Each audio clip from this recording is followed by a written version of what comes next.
YCP అధినేత జగన్ దుగుడు పెంచారు. ఆయనే స్వయంగా 2.0 అంటే ఏంటో చూపిస్తా అంటున్నారు. ఇటీవల జరిగిన తాజా పరిణామాలను బేరీజు చేసుకొని విశ్లేషకుల అంచనాలు కూటమి ప్రభుత్వం గుండెల్లో రైళ్లు పరిగెట్టేలా చేస్తున్నాయి.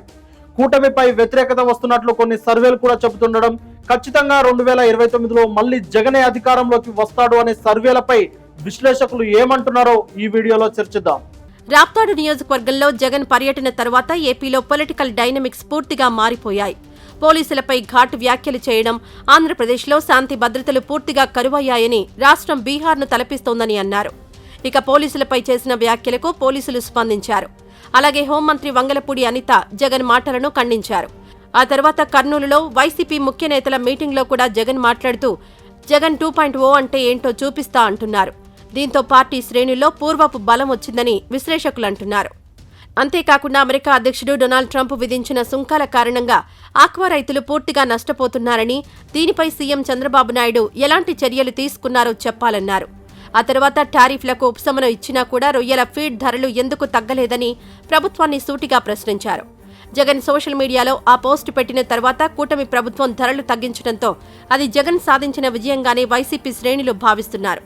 అంతేకాకుండా ఇటీవల వచ్చిన ఓ రిపోర్టు టీడీపీలోని 71 మంది ఎమ్మెల్యేలు పూర్తిగా విఫలమయ్యారని, ప్రజలకు కూడా కూటమిపై పూర్తిగా నమ్మకం పోయిందని, వచ్చే ఎన్నికలంటే 2029లో జరిగే అసెంబ్లీ ఎలక్షన్స్లో మళ్లీ ప్రజలు జగన్నే కోరుకుంటున్నారని ఆ సర్వే చెప్పింది.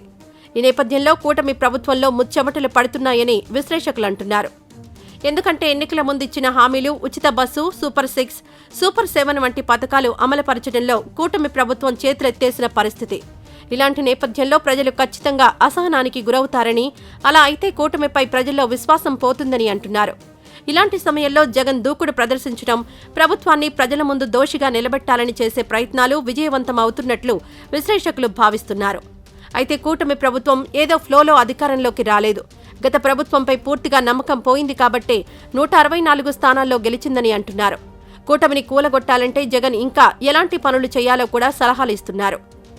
అందులో భాగంగానే జగన్మోహన్ రెడ్డి అసెంబ్లీకి వెళ్లాలి అంటున్నారు. ఎక్కడ పోయిందో అక్కడే వెతుక్కోవాలి అనే చందంగా ఖచ్చితంగా అసెంబ్లీకి వెళ్లాలని నిపుణులు అంటున్నారు. గతంలో చంద్రబాబు కూడా అసెంబ్లీకి వెళ్లలేదు కదా అంటే ఆయన పరిస్థితి వేరు. సభలో ఆయన సతీమణిని అవమానించారు. అందుకే ఆయన విషయంలో సానుభూతి వచ్చింది. కానీ జగన్మోహన్ రెడ్డి విషయంలో అది రాదు అంటున్నారు. ఆయన కారణం ఏంటి? ప్రతిపక్ష హోదా ఇవ్వడం లేదని. ఇది రాజకీయ కారణమని విశ్లేషకులు భావిస్తున్నారు. వైసీపీకి మొత్తం 11 మంది ఎమ్మెల్యేలున్నారు. ఓటు బ్యాంకు కూడా 39.5% వచ్చిందన్న విషయాన్ని మర్చిపోవద్దని అంటున్నారు. అలాగే ప్రభుత్వాన్ని నిలదీసి ప్రశ్నించే స్థాయిలో వైసీపీ ఇంకా సన్నద్ధం కావాలి. క్షేత్రస్థాయిలో ప్రజల సమస్యలపై మాట్లాడాలి. ప్రభుత్వం ఇచ్చిన హామీల అమలుపై ప్రశ్నించాలి అని అంటున్నారు. అయితే కూటమిపై వ్యతిరేకత వస్తే వైసీపీ వైపే జనాలు చూస్తారన్న నమ్మకం ఉండొచ్చు. కానీ కూటమికి ఇంకా 4 సంవత్సరాల సమయం ఉంది. చంద్రబాబు వ్యూహాలను తక్కువ అంచనా వేయొద్దు. దానికి తోడు పవన్ కళ్యాణ్ కేంద్రంతో మంచి సన్నిహితంగా ఉన్నారు. తప్పని పరిస్థితుల్లో నిధులు తీసుకొచ్చే సత్తా ఆయనకు ఉంది. ఈ విషయాలను దృష్టిలో పెట్టుకుని వైసీపీ వ్యూహాలు రచించాలి అని వైఎస్ జగన్ గారికి నిపుణులు సలహాలు ఇస్తున్నారు.